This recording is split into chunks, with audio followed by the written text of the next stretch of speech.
Good morning. I'm going to try and speak into the mic. Um, so thanks for coming. I organized this session previously, obviously, mostly because I've just been stumbling across things that have been, well, making me stumble. And I thought maybe I try to organize a session where at the end, sort of at the end of ESIP, where we could have, like wrap up and have chat about some of the other talks and discussions that we've had in some of the other semantic sessions, which have been really, really good. So, for example, oh, 1 second. Oh no. Just a second, please. All right. So for this session, I just want to do a quick introduction, and then we are going to have two guest speakers, Michelle Janeski, dang it, you just said it for me too, from NASA, who works on the STI, or the NASA thesaurus, and Kate Rose, who works on CMEX. And they're each going to talk about their respective vocabularies. And then I thought afterwards, I just touch on a few points, and we just open up for discussion and go from there. So part of the reason that this session I thought would be important. So sorry, this quote has jumped in my mind a lot in different sessions because, so the quote is from Nietzsche. It says, "You have your way, I have my way. As for the right way, the correct way, and the only way, it doesn't exist." And this pops into my head all the time when I think about like our data stores and metadata and things of that nature, right? They don't seem to be, we strive for interoperability and compatibility, but we seem to still have some gaps, right? And so for this session, I really was thinking about is there commonality? Like, are there common problems that we could, as a community, address, right? Or are there common solutions to uncommon problems? And yeah, I really want to push the idea of like a collaborative effort, and I'll kind of explain a little bit more about that later, to try and sort of build a common, like a common semantic datum, if you like. And I'm really glad there's somebody in here who has some experience with OGC as well, so that's awesome.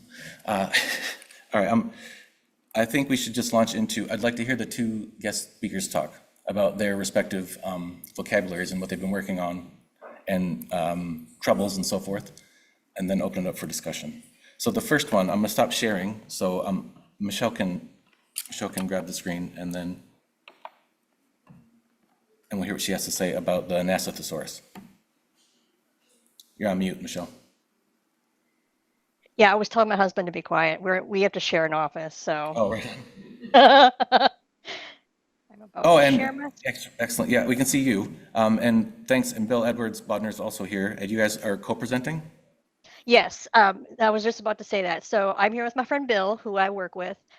We are both librarians, and we work for IDAS, and we are with Scientific and Technical Services. We have a longer name because we're in the process of reorging, so we get to have new names all the time. But we're really with STI Services. And Bill will be speaking to the first few slides, and then I'll be speaking to the following one. So it's not a big presentation, but just a little bit about our staff. And are you able to see my screen? Yes. Okay, good. Hey everyone, I'm Bill Edwards Bodmer, like Michelle said, from STI Services as well, fellow librarian with her there. And so today we just wanted to give you an overview of the NASA thesaurus, as well as a brief history of it, and then we'll talk about sort of what we've done to manage the thesaurus and its current status. So, next slide. All right, so just as a quick overview, the NASA thesaurus contains the authorized subject terms that we use here to index and retrieve the materials in our STI repository, which you can link to in this presentation. The thesaurus contains over 18,000 subject terms, 4,300 definitions, and more than 4,500 cross references. And it covers a sort of a wide range of subjects, including aerospace engineering and all the supporting areas of engineering and physics, all the natural space sciences. That includes astronomy, astrophysics, and planetary science, as well as earth sciences and biological sciences. The two volumes, so it's published in two volumes, which are linked there as well. Volume one is the main hierarchical listing of definitions, and it contains all the subject terms and their cross references, which are currently approved for use, and it displays the full structure for each term along with the definition when it's available. And then there's a second volume called the Rotated Term Display, which provides thousands of additional access points to the thesaurus. So this contains the postable and non-postable terms found in Volume 1, and it's arranged in a keyword and context or quick index. And so the NASA thesaurus it has been around for a while. It's based on the actual indexing vocabulary developed by NASA during the 1960s, and since then terms have been introduced to it from other outside of NASA sources, and this includes the AGARD thesaurus, the DoD thesaurus of engineering and scientific terms, as well as DTIC's thesaurus, and so NASA used as guidelines for creating it the COSADI guidelines for development of information retrieval thesauri, which was published in 1967. All right, so since it started in the 60s, obviously words evolve over time, so we needed to have a way to manage this wonderful creation. We previously used Synaptica to manage the thesaurus, and we have an accompanying subject vocabulary that we also use. That is our NASA subject category and scope guide. And so they both were managed inside of Synaptica, and then we would have like modules in our content management system that would, go back to Synaptica and pull out the information that we needed for when we were indexing papers. But when we were managing the vocabulary itself, we would make like annual updates according to what was called the NASA Research Technology Objectives and Plans, or RTOP. And that was produced by the Space Technology Mission Directorate, or STMD. That's sort of like our overall NASA plan for where our research is going. And that was also based off, everything's based off of something. It was based off of the decadal surveys that come out from the national academies. So they use those, that directs kind of like our direction. And then we would come up with these kind of plans. And then we would use those plans to kind of help dictate what, we would need to add into the thesaurus. They just announced, actually, when we were writing this, that there's a new way that they're doing it, and including the community, the science community, into making these plans. So we have our space priorities website that I've linked for you in these slides, so you can take a look at that and help direct NASA's mission and where they're going. And then we would also we maintained a candidate term spreadsheet where we could add any terms with scope notes that we would notice from items what we were cataloging for inclusion in the repository, because it's interesting, because I've been working with STI for over 8 years, and I've seen kind of the interest in science and where they've gone in different areas. When I first started, like, earth science was overwhelmingly what we were getting a lot of, because it was a lot of the climate studies were coming out, that sort of thing. I mean, we still see it, there's still research happening, but it has obviously, as you can imagine, focused more to Artemis and lunar research. And so we see a lot more of those papers coming now, but I've just found it interesting to see. And so we'd also use, the actual research itself coming out, and then we could see, some terms seem to be because language evolves, and we would see like, oh, well, this word is now being used more so, and then we would update our thesaurus just by what we were seeing coming in from the research itself. And then we would meet periodically to determine which candidate terms or scope notes we wanted to add in addition to any terms from the RTOP. So that was pretty much how we managed the day-to-day of the thesaurus. Now, the current status, we're currently not updating the thesaurus at this moment because we're the STI Compliance and Distribution Services. We're undergoing a reorganization process into IDAS under the OCIO. And unfortunately, some projects have been put on hold, which includes updates to the NASA thesaurus. However, with the emergence of artificial intelligence and the renewed interest in the topic, that has also renewed the interest in the thesaurus at NASA. So we may be able to, in the not too distant future, be able to start actively updating the thesaurus again. And because, like I said, our discussions are underway for continuing the thesaurus work. Um, the links that we have are to our 2012 publication, which was the last time it was like published in what we call a special publication.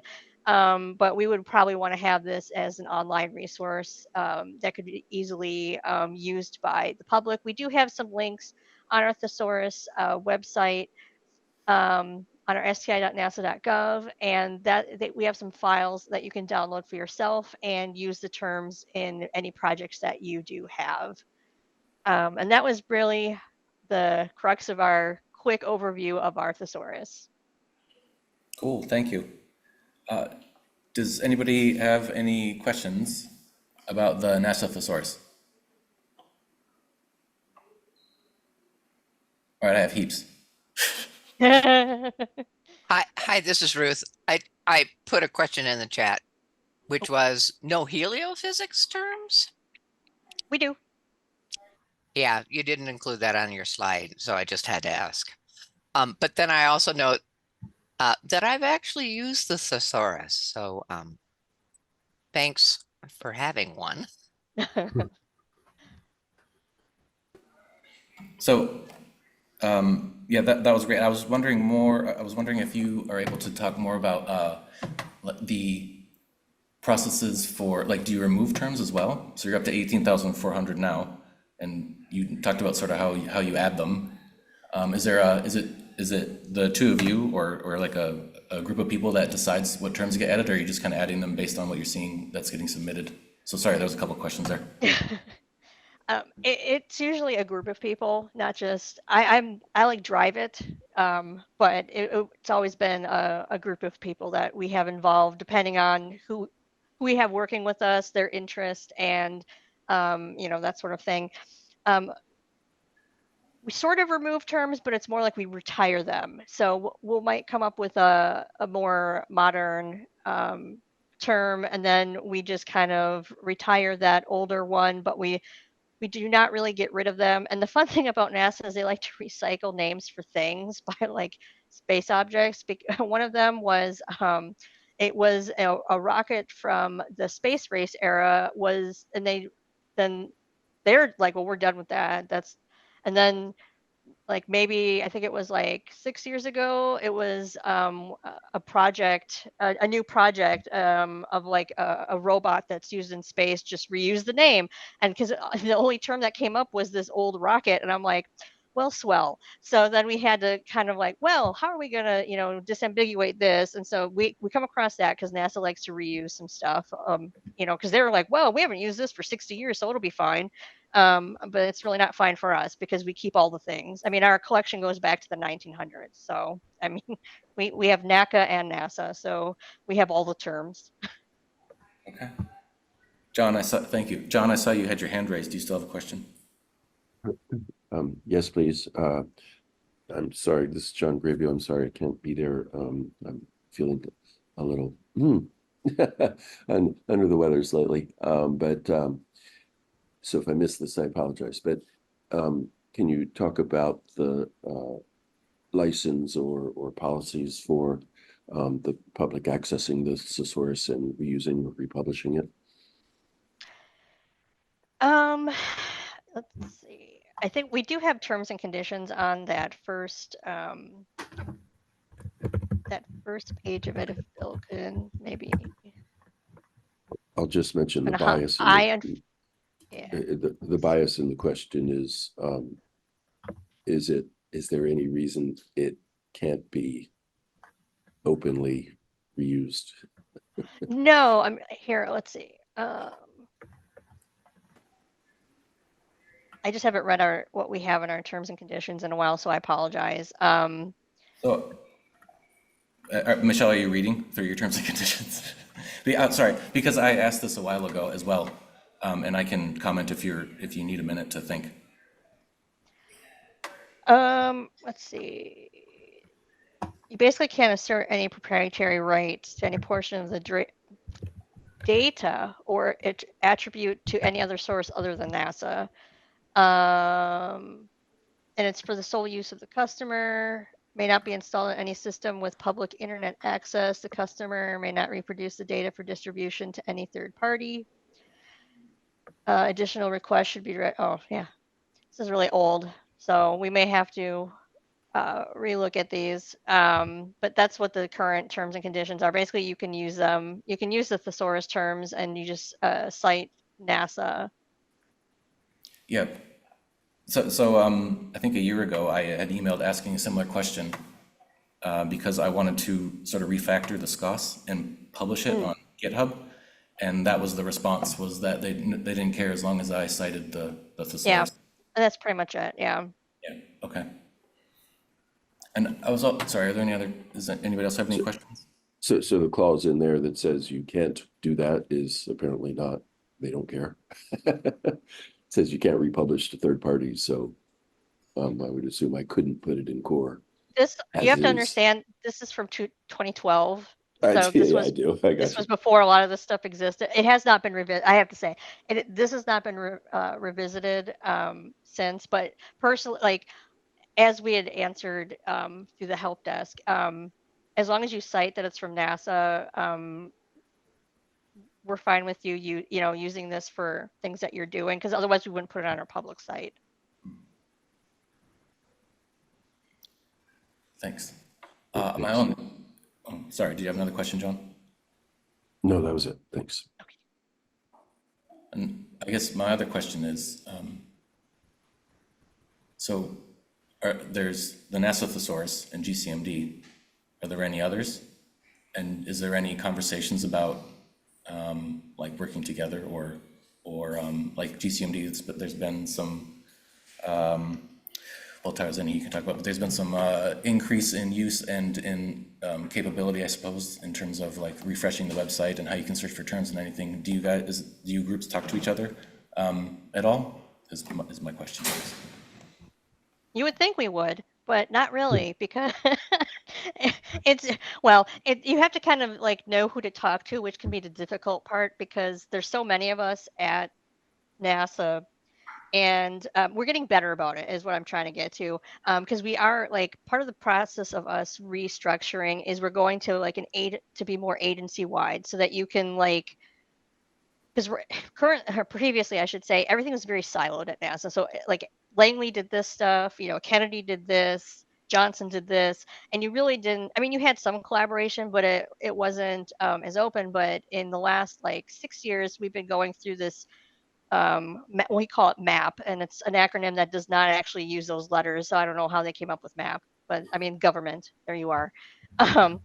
But so we've been reorganizing because we've seen like we really need to be more efficient and effective. So we're trying to be more agency wide and have these collaborations. So because of this, I've actually been able to reach out to more people. There are other maybe not thesauri, but there's more controlled vocabularies in some of the disciplines. Like earth science has a really great one that I was thinking of incorporating into the thesaurus that we would use for indexing our own papers with. And they were actually at Langley. It was ironic because they were just down the hall from where I used to work. And I was like, we were so close, and yet we didn't know, like we were doing like similar work. And that's just kind of like how it went. But now there's more of a culture of collaboration, and we're looking at forming like a semantic group community of interest. And because like we have this thing right now at NASA, it's called the Summer of AI. And that's really opened the discussion with the semantic portion of it for controlled vocabularies and thesauri and like ontologies. So we're really hoping that this can lead to more things coming out from NASA that can maybe help, the science community. Okay. And there's a question in the chat from Stephanie Jarmak about is there any collaboration with the Unified Astronomical Thesaurus, or perhaps planned collaboration? I would like to. I've actually met some of the people that work on it in some just librarian groups. That's where I actually meet some of these people. And so, yes, I would like to have some collaboration with them. But right now, we have not worked together. But I do know some of the people there, yes. And I was wondering, so I can appreciate your kind of influx. Do you know has there been any discussions about like the URIs and the files are all synaptica.com references, so they don't go anywhere, right? They're just unique IDs. Is there any thought or discussion about sort of uplifting those, or is that part of the... Yes, that would be part of the whole thing, and to make things, because I really want to make it a really useful tool that, it would have. So we'd probably have to use something else and then kind of reformat how it all is. I personally have used like Protege, and I find that pretty easy to use, but I don't know what exactly we'll come up with to do that. But yes, we would improve it so it's a lot easier to use. And then I would like some kind of like web interface too, so that it'd be nice to even visually see. Awesome. Anybody else? Okay. Michelle, would you mind stop? Oh, sure. Yes. And if you stop, thank you for that. That was excellent. Oh, another question in the chat. If you want to have a look, and I'll see if you stop sharing, then Kate, do you mind loading your... Yep, I'll start sharing while y'all address that question. How about that? Yeah, thank you.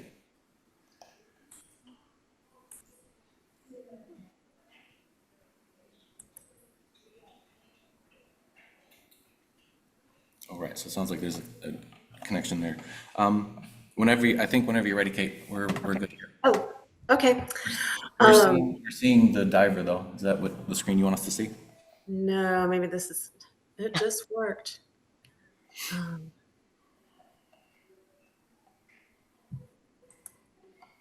There we go. Title slide. Yeah, you're good. Sorry, you're good now. Okay, great.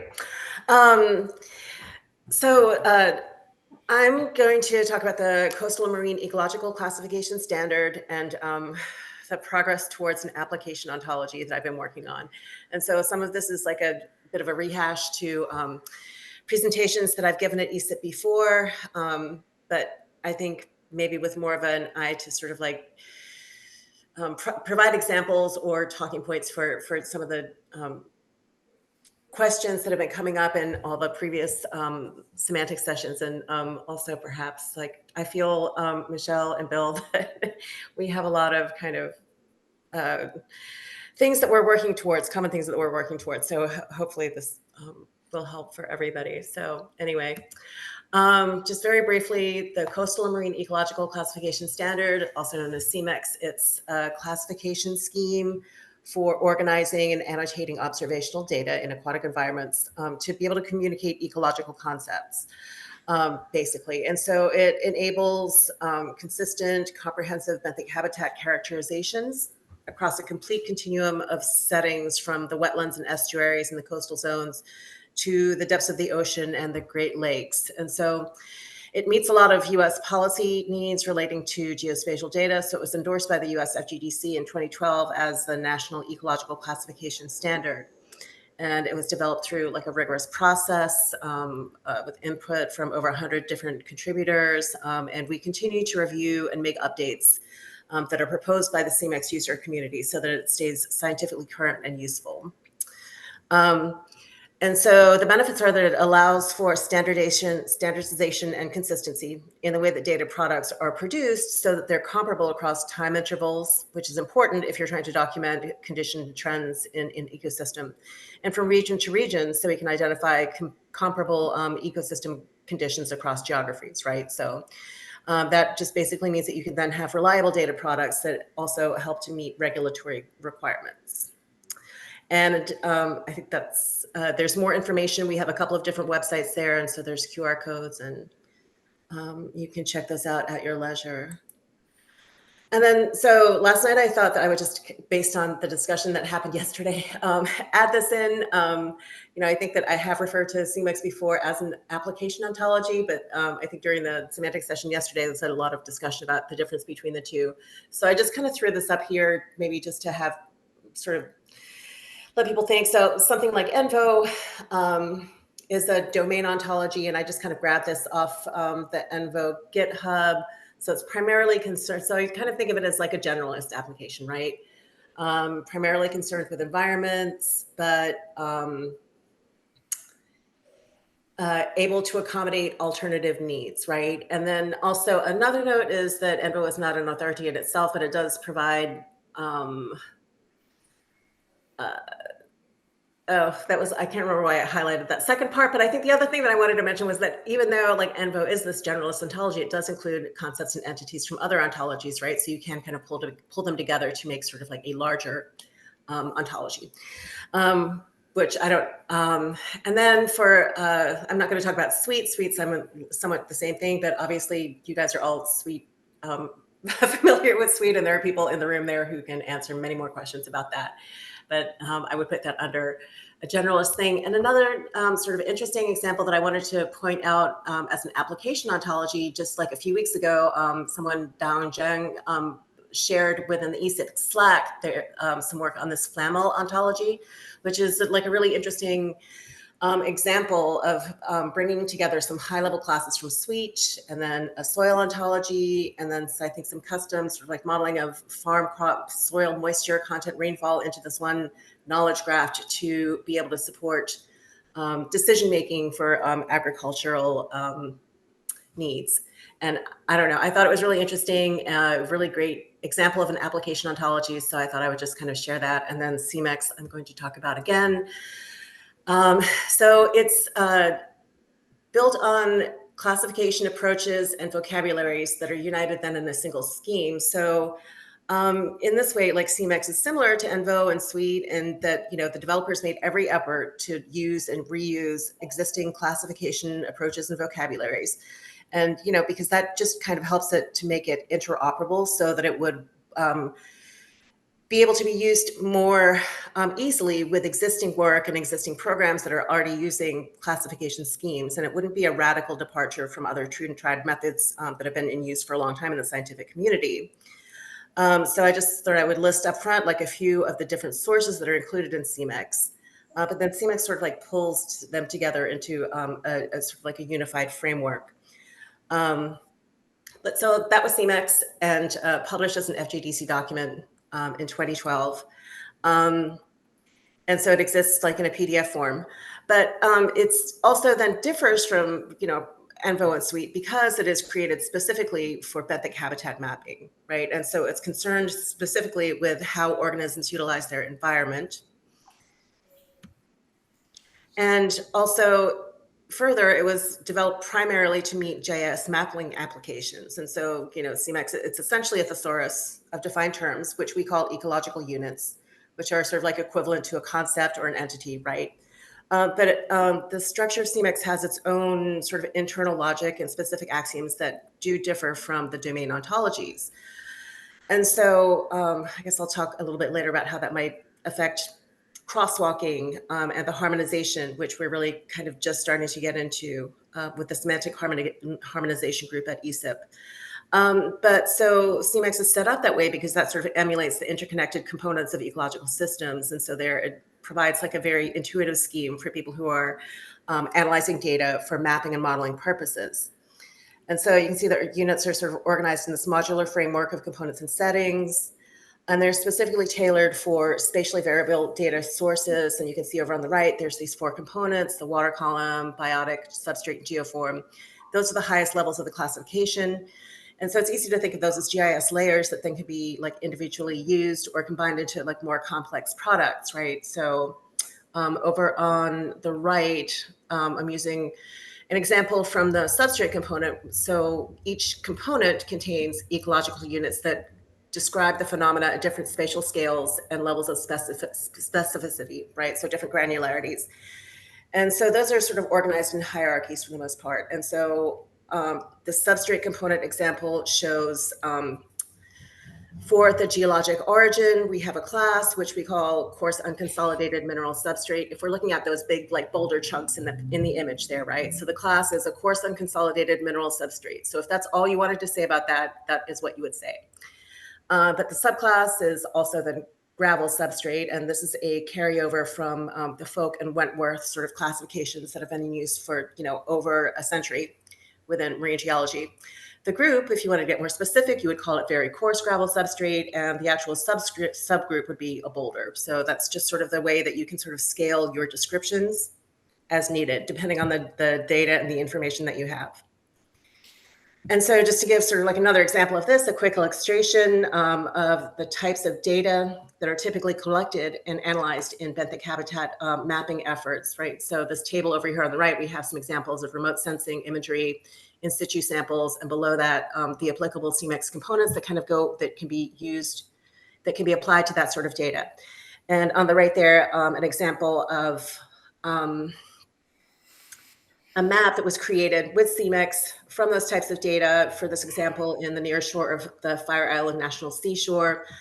This is a map showing the different geoforms and substrate properties there. And this is one map out of several that was used in that project to help set restoration and management goals there following Hurricane Sandy. And it's a really interesting study and example of CMEX application. Got the citation there if you would like to check that out yourself. And then, so as I said, so CMEX is really in text format, in a written format, is already an ontology. But so what I've been working on is to sort of transform that into like a digital resource, like a semantic resource. And so this is what I presented in previous ESIP meetings. We've been making updates to CMEX, and we need to be able to track versions. We want to be able to support different tooling, ranging from simple browsing and discovery to things like video annotation and image labeling and things like that. And I would really like to be able to create a knowledge graph that could be a template for interdisciplinary data collections and research, that sort of describe marine ecology. But so when I first started looking into how to do this, I consulted a lot of different resources. There's a lot of stuff out there. I started working with the semantics clusters here at ESIP. And then, most publications, the tutorials and ontologies, say that, oh, you can use ontology to organize any type of information. It's really flexible. You could do it this way. You could do it that way. But I really did need some guidelines to help me, create something that would be usable by other people in the scientific community and other, accepted data management and analysis applications. So the OBO Foundry principles were really helpful. But then also this publication, the 10 Simple Rules for Making a Vocabulary Fair, kind of sums up the whole process and the sort of rules or features of a fair vocabulary that actually help you do things like harmonize and disambiguate terms and things like that and promote interoperability. And so this is where I sort of am with the CMEX verification at this point in time. To make the terms like findable, accessible, and interoperable and reusable. Findable, we've got, our original source PDF, and we have that stored up in the NOAA institutional repository. And then I set up a GitHub where we're hosting CMEX OWL file, which is in very rudimentary stages now, and that's something that needs like a lot of work, but it's there. But I also have artifacts of that, such as like spreadsheets and printed out thesaurus documents so that users can, download those and use them or browse them online. I've got like a markdown version and stuff like that. So to kind of help with that accessibility there. And that also helps us, because I can version control underneath that. And so I've got a DUI there for the main repository, but I can also do that for each version that we put out. And that's really important because our users really wanted to say like, okay, if we're going to make these changes, how are we going to refer to in our work that we're using this version over that version? And so, DOI is a very widely requested way to do that. So we kind of got that set up. I also have it registered up in not the core, but but the MMI, so the Marine Metadata Interoperability Ontology Registry and Repository, sort of, which is a different deployment of the core, I suppose, but that's up there. And so I kind of set that up with W3ID redirects, so to just kind of ease any transition if it happens to move from there. And then for interoperability, the OWL file is encoded in W3 OWL and SCA standards, and I hope that that's helpful there. But that's, as I said, something that helps us then to be able to do the semantic harmonization work, which I have over there in the green dashed bordered box. But and we're using those other tools right there. So, using sort of the SSSSOM, however we're supposed to say that, but so that we can compare the like terms and just be able to work with those easily between Suite and Envo. And I think that, I guess I did just want to sort of note that like making the terms reusable. So the CMAX terms are all defined, right? And I've said before that, they are sourced from various sources. So it's important for us, I think, to make sure that we have the definitions and to include in the metadata, like for each term or the properties or annotations, whatever you want to call it, to make sure that we have the licensing, the provenance of all that, as well as like dereferenceable IRIs. And so each term does have those IRIs, and I know, Brandon, that you just asked about that. The only way that I'm able to sort of like expose those is through the ORR, right? So yeah, that's the only mechanism that I have at this time to do that. So to be able to make it like truly discoverable in that sense. So that is very important to me. And then I was just trying to like jot down maybe like what are the needs, and I'm wondering like, from Brandon, like our little chats like before this session, I don't know if you're thinking that if we need like different or unique community standards other than something like, just the plain W3 standards. Like if you're talking about things like, using the RDF and SCOS predicates, are those like interchangeable enough that people could just kind of use whatever fits for them, like RDF comment versus like a SCOS definition? Or are you talking more about like, do we need more standards on how like ontologies are actually constructed, or, and can we just follow something like, OVO foundry principles, or perhaps, in in the spirit of like, not just like, making up your own thing, kind of build on like standards if that's even necessary. But I would say like, another big need that I think is really important is like we're doing the work to, put these terms together and these ontologies together.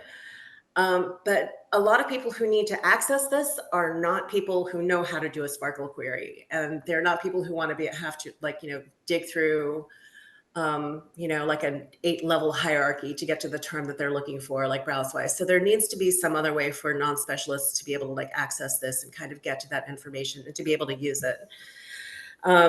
So those, I think, are the needs that I've sort of really am focused on right now, is just the search and discovery. And I don't know if that's something that core can build, or if that's where you and John were kind of thinking about, going with that. But I think that some people yesterday did actually mention that as well as sort of like an issue, right?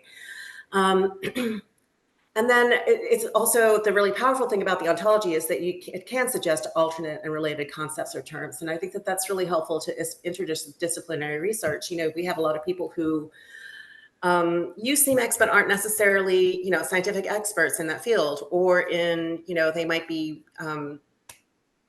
really good in one aspect, but not know enough about that, about, you know, the biology. But, you know, you need to have like enough knowledge, or you need to have something that gives you enough information that you can actually use and begin to sort of put together information from across like the different disciplines and domains, right? Or to have like one single, if you have like a team of people who are working in different disciplines working together on a project and want to have this one resource to come together and consult together, right? So that is most definitely like a need that we have people telling us about. You know, we have people, so from like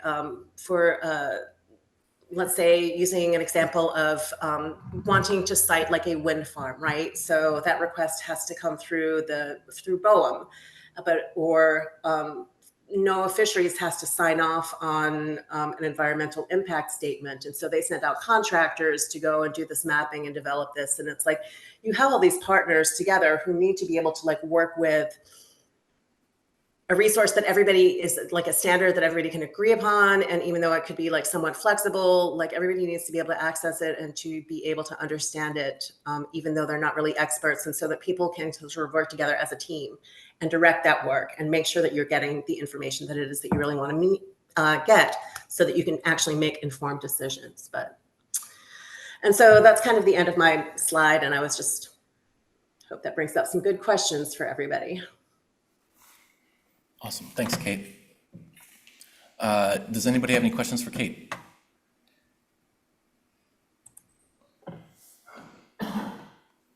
Oh, John. Okay, John's doing the chat thing. Yeah, I can put that. I can describe that if you want. Go ahead. Kate, that was a great talk. Thank you. And that's the really cool implementation of fairness in that. I think it's a model. The question I have is about conversations I've had with at least two NOAA people this week, in which they both made clear NOAA did not want to pursue vocabulary development on its own, or any sort of authoritative role in that regard. They wanted to leave that to other people. And the implication I got from that, maybe incorrectly, and you probably heard this in the core session, the implication I got was that there wasn't a need for anything like core because other people are managing vocabularies, not them. And I couldn't quite tell in the two conversations I had if it was sort of one narrow part of NOAA that was being described that way. In one case, it was IOOS, clearly. In the other case, it was the cloudification effort, which is definitely doing its own thing. Can you sort of relate the political facets of this somehow that we can all appreciate? No, I can't. Thanks, great. That's great. I do know that I think that, you know, as far as like NCEI goes, and I know that, you know, so we have like that whole data archive, but they rely mostly on GCND keywords, right? I think that that's sort of like where they want to turn, is to sort of partner and do that. And I don't think that I have never, I mean, so as far as like, I don't know what that means for CMEX, you know, I mean, as I said, CMEX is like a little different. It's more of like an application. It's like a framework, and it's a sort of like a mapping tool, but you know, it does rely on this vocabulary, right? So I know that there's not going to be like widespread support for that, but I couldn't really tell you what the support is other than myself working on it. But we have, so I work with NCEI, but CMEX was developed through like an interagency effort, right? I mean, it's, you know, we've got people from other areas of NOAA, like within fisheries and with the Office for Coastal Management. We also have partners within EPA and within BOEM, people who had helped develop CMEX, or people who are really using it all the time. You know, so I don't know. So I cannot speak at all to like whatever like NOAA support is going to be for, you know, vocabularies at large. But I hope that they do, if they don't continue to support sort of CMEX and maintain it, which is, you know, a pretty like low commitment effort, I think, as far as like NCI is concerned. But I mean, the need still exists for something like this. And so they're going to have to figure something else out. So, but I don't, yeah. So, yeah. Sorry, John, I don't know. But I think that as I've been going through this process, it's been very interesting to learn more about like the different resources that are out there. And perhaps we can just sort of, I don't know. I think there's going to be a lot to learn throughout this harmonization work. Yes, thank you. But I will reiterate that like CMEX, even, we have definitions and some of them are pretty generic and some of them can actually be like pulled from, other sort of like oceanographic or, other glossaries and things like that. But some of them, because they are related to mapping, can kind of be like pretty specific, they're a little different. So, and there are reasons for that. Thanks for that. Sure. But any other questions for Kate? I have a couple, but I don't want to spike the punch. All right. So, Kate, you probably know my first question. How do I know how do I know which version of CMEX to grab? You should go to the GitHub. Okay. So there's one available, I just brought it up, sorry, on the screen. There's one available that you can download from the USGS thesaurus. Have you had any conversations with them to let them know that you've picked up, sorry? I'm not sharing? Oh, sorry. Well, Yeah. anyway, matter, you know where it is. We can all No, see I it. did chat with him. I think when I first kind of started looking into like, how am I going to sort of like digitize this and make like a new like term search tool? And this is probably like at least like 2 years ago, maybe more. And because Pierre was also like really interested. So they have that USGS thesaurus. And so they were talking about like, well, if you're making updates and if you're making changes, just let us know. But then I think that USGS is not able to expose terms with UUIDs, so that each term is discoverable. And so, yeah. So I think that we sort of like ran into like a thing where they're like, okay, well, let us know when you like make some changes and you need us to change this. And so that would basically be how we would do that. But USGS, I don't know, would likewise be like a really, would be sort of like a customer, I think, of if we can provide CMEX in sort of like a web service form, maybe that's something that they could just link to. And we have other people, other user groups who are actually like really looking for something like that to import into, say, like video annotation tooling and things like that. So that's another need. I'm trying to get it to a place where it's in a form that people can use, but I don't have a lot of experience and expertise in that, so I'm just kind of like learning as I go, but It's all good. yeah. And I was, sorry if I missed this earlier, I was wondering, you have been doing some sort of what I call uplifting, right? Because it was static for a while. Have you been adding and removing terms or like changing hierarchies or anything? Or are you sort of focusing on taking what was there and like getting the URIs to referenceable and mapping it into MBO or other structures, or both? We have been, so the CMEX group, right? So this is we have this CMEX implementation group. And so that's sort of like, has a few representatives from like the different agencies and people who use CMEX a lot. And, so we have that group. And so we've known that we needed to sort of like take a look and review it for like a while, right? And so we've embarked on a review of it, but we do it in a process. It's actually up on one of the websites. The NCEI website has a description of that whole process. But so we're kind of like, we have people who, we have like a web form where people can submit their issues, and actually more than just saying like, hey, something's wrong with this. We actually ask people to provide a bit more information to say, okay, okay, what's your issue? What do you want to change? And, give us some context and where do you think that would, affect CMEX in other ways and things like that. So, so we have had like this web form out there. We also have people who we know who have just contacted us, the implementation group, with questions about how to use CMAX or saying like, this doesn't work. So we had some word of mouth kind of like communication from the user community. So we just embarked in, holding some virtual work groups with these users to sort of craft like these different proposals. So we really kind of think through it because we don't want to change it drastically unless we absolutely have to, because, there are maps out there that have used CMAX, have been using it since 2012, right? And so we don't want to make it really difficult for people. So we don't want people to have to like throw out everything that they've done before, right? There's a lot of sort of like sequential sort of like time series kind of work that happens in mapping. And so we, really want to make sure that it's necessary that we make the changes and that we consult and we make sure that everybody knows about it to the best extent that we can. And so we've really kind of just released, just approved changes to the substrate component that, in this case actually has made some changes to the hierarchy and sort of like added some units and things like that.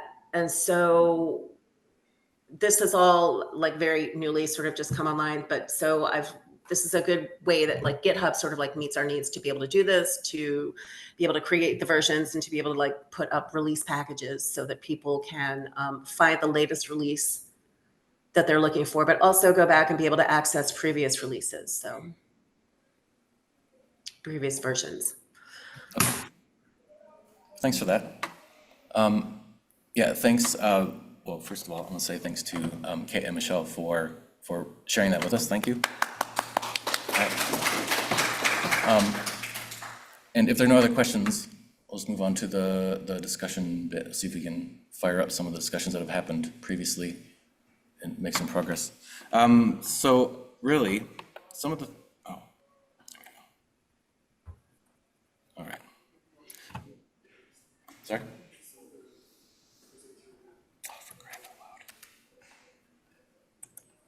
How do you switch it? Can I do it from here?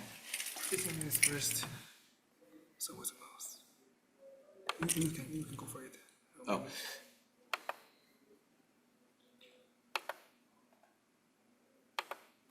Sorry about that. I don't know why I always get confused about that. Anyway, so I just wanted to share a couple observations, which if you're in the other session with the 2-minute session, it's the same idea. So one of the things that I've been thinking about, the USGS thesaurus, for example, GCMD and STI, they have very different terminologies, but there is some overlap, right? And I'm wondering if, like, is there a common core that's sort of emergent from these? And if there are, is it worth working on these things together, right? Having sort of a core set of terms that are applicable across domains, perhaps, and that serve as a place to build out the more subject or let's see, agency-specific terms. It's something I've been thinking about. I was wondering if there's space for like a collaborative effort and opening it up so it's openly available on GitHub somewhere. So there may be opportunity for external contribution. So that's sort of an open question, right? Something that I don't know because I don't work for NASA or USGS or any of them, and I'm not sure if that's even an option. This is something that I've been thinking about. And you've seen this example before. So one of the challenges, so this is the term is, you might not be able to read, the term in the middle is sequence stratigraphy, or stratigraphic sequence, and all of the unique IDs, so the concept is represented many times in one vocabulary. And if we look at other vocabularies from like other agencies, if we were to sort of find a way to harmonize, does it become additive, right? Are we adding more information to the concepts that we're interested in? And which is, again, an open question.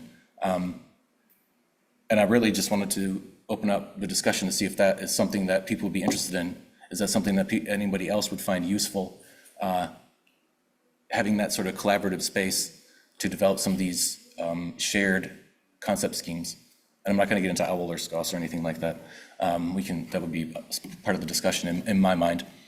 And then the other bit is sort of common modeling patterns, right? So if you're trying to stick with the W3C world and you're using SCOS, it's more, I think, more self-explanatory than if you're using modeling patterns that involve OWL. But I think there might be value in having those discussions as well about how to implement certain patterns. What do we mean? And having that be sort of across the landscape. And that is food for thought. So I wanted to open up the floor and see if anybody had anything else they were interested in especially with respect to sort of collaborating or building these things, not in a silo if possible. Yeah, go for it. Go ahead, Tom. You can grab the mic, please.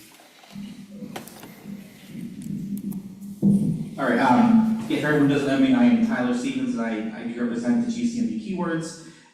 If you go back, I think a few slides where you showed the three different, yeah, that one right there. So, just some general comments and observations just based on this.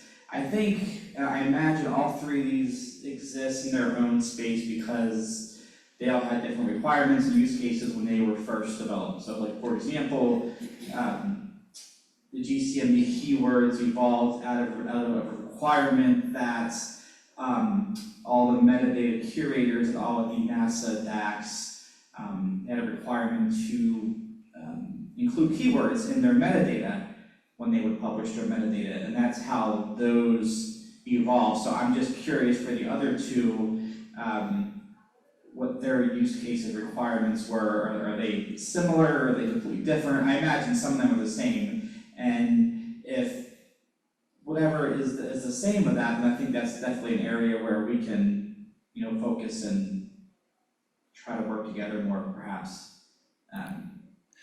Just a few thoughts of mine on that, based on that slide. Thank you. So, no, thanks for that. Yeah, go ahead, Ann. Go ahead, Ann. So the ontologist in me says, yes, of course, map all the things, ontologize all the things. But I do agree with Tyler that this should be very use case driven, and maybe even the use cases that were around when these things were developed are either no longer useful or we could definitely come up with some newer, definitely, but we should come up with some new use cases, maybe. It might be worth revisiting, but the neurotic person in me makes me want to organize everything, so I'm just like, yes, but we should be use case driven, or we could go off on some sort of a weird tangent, so that's the only thing that I would say. Okay.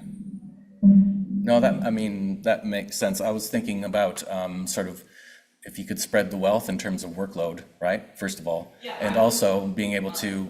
So NASA thesaurus, Michelle or Bill or Salon, obviously you can comment about it, but my understanding is, so the NASA thesaurus indexes the NSTR document server, right?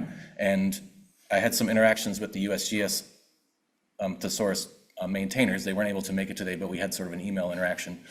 And so and it's the same idea, I think. I interpret it, what they said is the same idea as what Tyler's saying, only it's for Sciencebase and their SCD, I forget what their metadata catalog is called. So it's for search and retrieval. But if you wanted to search across platforms, right, there might be a way, that's the which use is case. thank you. The use case that drives this here. But yeah, I would raise my hand and help with this just because there's a part of my brain that is soothed by doing such things. So yeah. No, I am also in that's the itch I can't scratch camp, and I would happily participate if it would get used, right? Anybody else? Have any comments or thoughts? And it doesn't have to be about this either. It can be about other problems you may have encountered, other questions you have.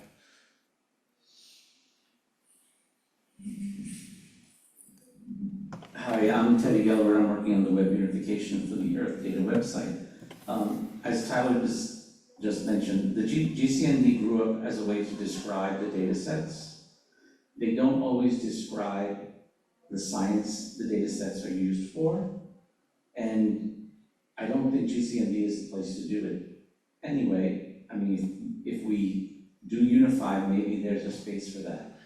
But within the unification, I think each of the three needs to still kind of stick to their area, if that makes sense. Because I don't see expanding GCND to describe the science. You know, GCND describes the data sets very well, but it wouldn't, we couldn't use those terms to easily describe a scientific article using those data sets, if that makes sense. Yeah, absolutely. And I left this vague on purpose, so I'm not advocating for like a unified thing, right? We could, you know, just build mappings across so that you have some level of certainty that if you're querying something that GCMD indexes and you're using a set of, you know, these set of terms that sort of match, and you're also querying the USGS science base, that you should have some expectation that what you get back, the meanings of the terms is equivalent, right? Not necessarily that they have to be mashed together and there's only one, you know what I'm saying? It can, but I don't mind. I can appreciate that you'd want to keep them separate for a litany of reasons, right? So I can appreciate that point. That's, yeah, and I guess I didn't think about taking it out of context either. The point about it, your point about there being terms that describe data, I think of them as more general. Many of the terms anyway, like the science keywords, for example, because there are different components, right? More as a more general terms that I hadn't really associated explicitly or specifically with the data. So that's a really good point. Thank you.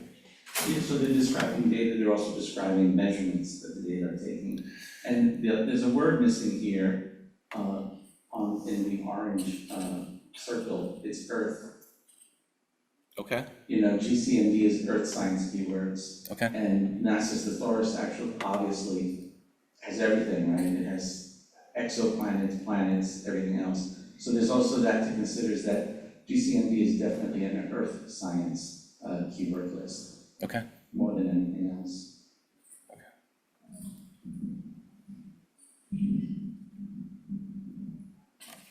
I think Tyler did you have your hand up? No, just. Oh, thumbs up, sorry. Yeah, I did notice that like the NASA thesaurus, so there may be platforms in there as well. Like, so I find it interesting how some of the things are broken out, right? And how they may be combined, which is maybe just my lack of understanding about how these things were developed.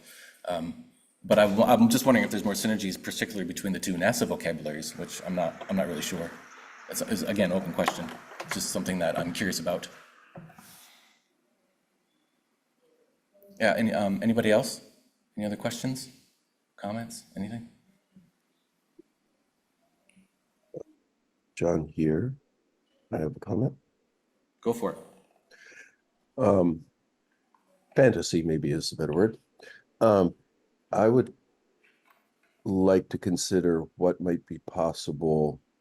One or two of the speakers mentioned the idea of working together with others in their agency on collaborating on these things. And I wondered if we might be able to have a special program of some sort in ESIP by which ESIP could coordinate sessions on the one hand for each agency and its semantic, people who are interested in the semantic elements that agency is producing and how they might collaborate, but then also across the agencies, so that you could give people the opportunity to talk amongst themselves, and also it could be a mini conference or something. I haven't thought this out, but I wanted to put that idea out to see if it got any traction. Could be an in-person thing. It could be DC, for example. It could be, not that anybody works there anymore. It could be virtual entirely, or an ongoing thing that the Semtech group coordinates. So ESIP, or sorry, you're suggesting basically following up, right? Using ESIP as the... Yeah, as a hub, as it were, as a facilitator. Right. Yeah, I mean, if there's interest, I'm happy to drive it if you want. I haven't been taking notes because I can't do two things at once. I'm horrible like that. But if you're interested in this at all and continuing the conversation, or trying to flesh out if this is worth pursuing at all, just whack your name and email in the notes document, please, or come find me, and we can follow up and see if we need to like make a cluster or just schedule another call, or a meeting and have another conversation, figure out what the next steps are, because I'm not sure what the next steps might be. I know so just from my understanding, perhaps for a bit of context about the USGS and their thesauri, I had I've had several interactions with them, and it sounds like they're in the same space as the NASA thesaurus, in that they're basically on a break and rethinking what should it look like, how should it be developed, what tooling should we use or should they use. So, pardon me, it sounds like there may be appetite from their side, but they sounds like they have some things they need to work through, sort of in their own house, if you like. So that's where I'm at. Yeah. Do you mind? Thanks. So in the back, there's a hand up.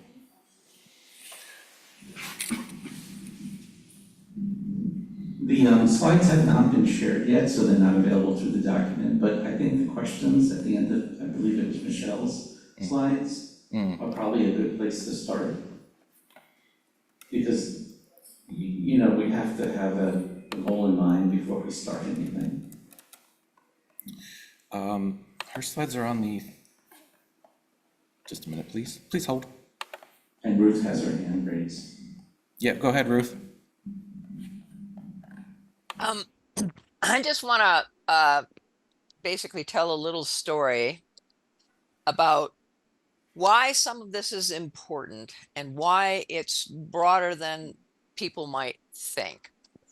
And it's a story about ice, of course, because I worked at NSIDC for many years, the National Snow and Ice Data Center. And it's all about glaciers and how they aren't confined to the Earth, and how there were these issues with people studying, say, for example, Mars, who were making some of the same mistakes that cryospheric scientists had made 50 years earlier on the Earth, because they didn't know anything really about the cryosphere and Earth processes related to glaciers and things of that nature, that are equally applicable on Mars, or for that matter, Pluto. And how, if people could get their brains out of their little parochial kind of disciplines, to be a little bit more multidisciplinary, then a lot of these kinds of issues would go away. And I would maintain that all of the big problems on Earth right at the moment cannot be solved without that kind of interdisciplinary, transdisciplinary, etc. kind of work. And that requires that you be able to do things like search and discover data across all the kinds of disciplines there pretty much are. And that means, to me, that if we don't have common, say, for example, variable names and things of that nature in our data that people can search on across all fields, irrespective of what country they came from, what agency in that country they came from, etc., we're going to have a hard time solving these big problems. And so to me, that says that doing this is extremely important. And I mean extremely. And I don't know what to do about that, because, obviously, people, have to do what their bosses tell them in their agency, even if it isn't in the best interests of their grandkids. So, yeah, that was yet another soapbox. Sorry. It's all right. That's what we're here for. Yeah, I agree with you. I'm not I'm not sure what the best approach is either.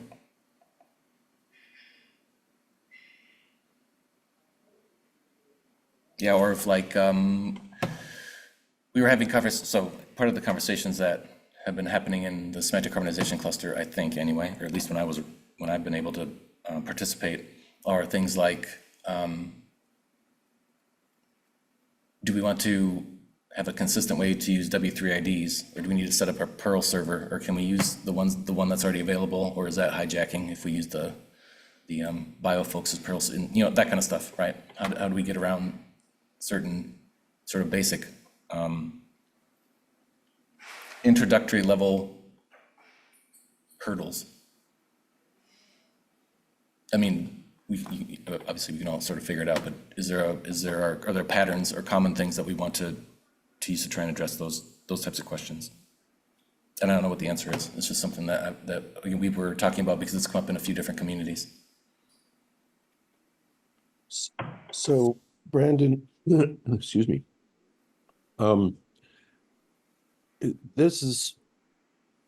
think this is why in my head the idea of a standing collaborative activity is useful, because yes, granted, one of the agencies may be in a time of stasis or a time of thought, and they may not be feel like they have everything in hand, but really none of us have everything in hand. None of us have all the answers. And if we wait until we all are ready, years may go by. And I think there are a lot of questions, like the one you just raised, that are fairly straightforward to come to consensus about a good approach to use for now, for those who are willing. That you get a lot of benefit out of people having the forum there to raise their hand and say, I've been thinking we want to do this, but I'm not quite sure if I do it this way, if it will get in the way of somebody else or break something else. Without that forum, those questions don't get asked except in a passing way, the way you just asked yours. But I'm more of a doer than a well, that's not true, but I would like in this situation where we're talking about, do we want to actually create a repository that solves these, that could solve a lot of these issues? I don't feel like we're going to be successful if we sit on hands and wait for everyone to come back and say, okay, we're ready, we're all coordinated internally, and we're ready to coordinate with you. I would like to get a coalition of the willing to start meeting with each other and to start creating more of a joint perspective, because an awful lot of good work has been done, and we won't satisfy Ruth's needs if we don't take the approach of, we need to get together and think about satisfying Ruth's needs. Ruth is a stand-in for all future users.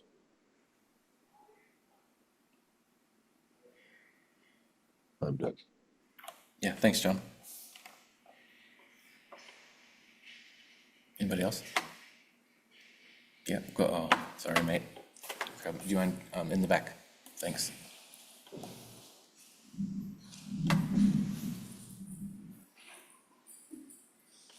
On the topic of search and discovery, I'm just wondering what that looks like today. Is it really still nascent, or is there a coalescing around certain implementations, certain applications that can be reused or unified, or is it still waiting for that sort of cross-agency working group to form? That would be from like an interface standpoint. Yeah, anybody? I don't think that exists.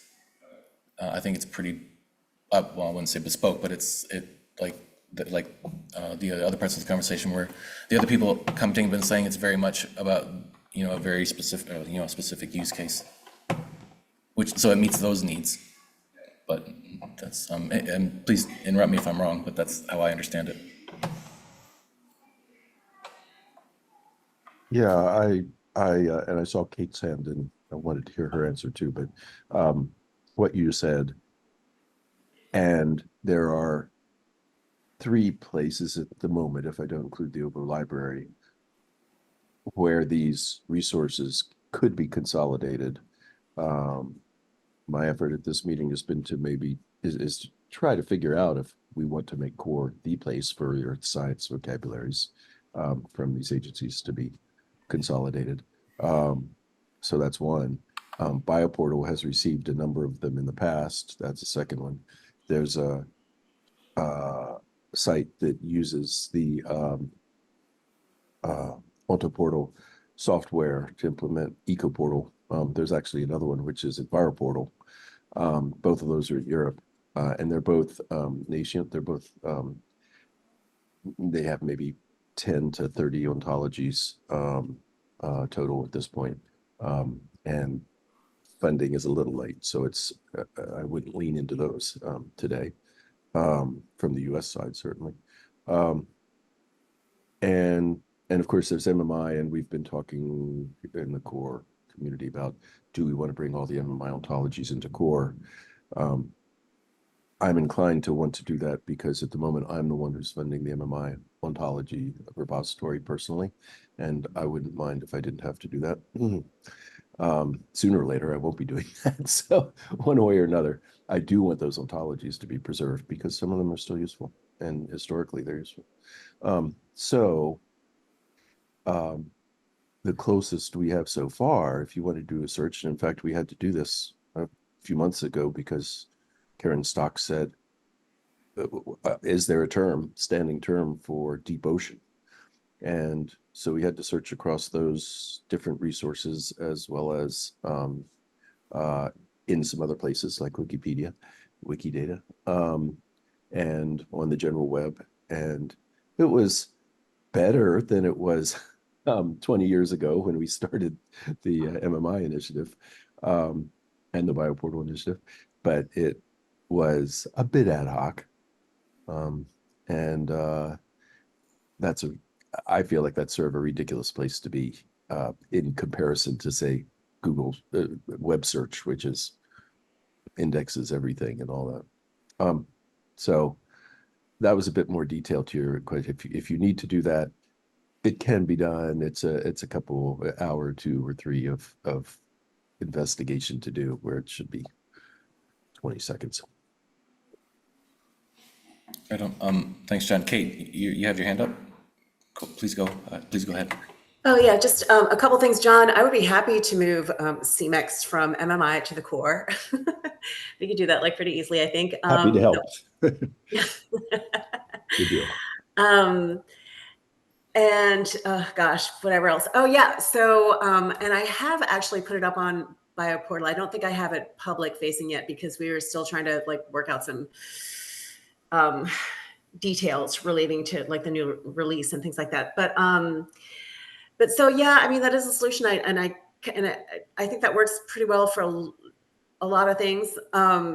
But there are things that I think that are missing for BioPortal that like our users would really like to be able to do. Like I'm not sure, but anyway, so that's an option. And I have actually tried that EcoPortal that you mentioned as well. But I think, as you said, it's still like pretty unstable. I kind of became frustrated and just went to BioPortal for that as well. But I'm really interested to see like where that goes. Yeah, and I was also just going to say, if anybody wants to continue this discussion, we do have semantic harmonization cluster meetings already and semantic tech meetings where you can discuss this stuff more. We do. I would want to, well, Ruth's here. I just wouldn't want to hijack their meeting, that's all. Right. If you're interested, just please leave your contact information in the document related to the session, and we'll follow up and figure out if we're going to steal somebody else's slot or whatever. Sorry, I'm confused. Was that a reference to the Semantic Tech Committee, or was there a different thing that you're referring to, Brendan? Either. I don't want to hijack anybody else's session without them knowing about it. Marshall's here. We could, if there might be an opportunity to use the Semantic Technology Committee meeting, but however, those are usually, he's been setting up talks, right? And the Semantic Harmonization Cluster, typically, if I recall anyway, has been having working sessions. So I wouldn't want to, that's what I'm saying, I don't want to barge in. So Thank you. I'm happy to sort it out, but I didn't want to commit to using anybody else's time, is all I meant. Agreed. Thank you, Brandon. Yeah, all good. Thanks, everyone. Thanks for coming. Thanks for participating. I appreciate it.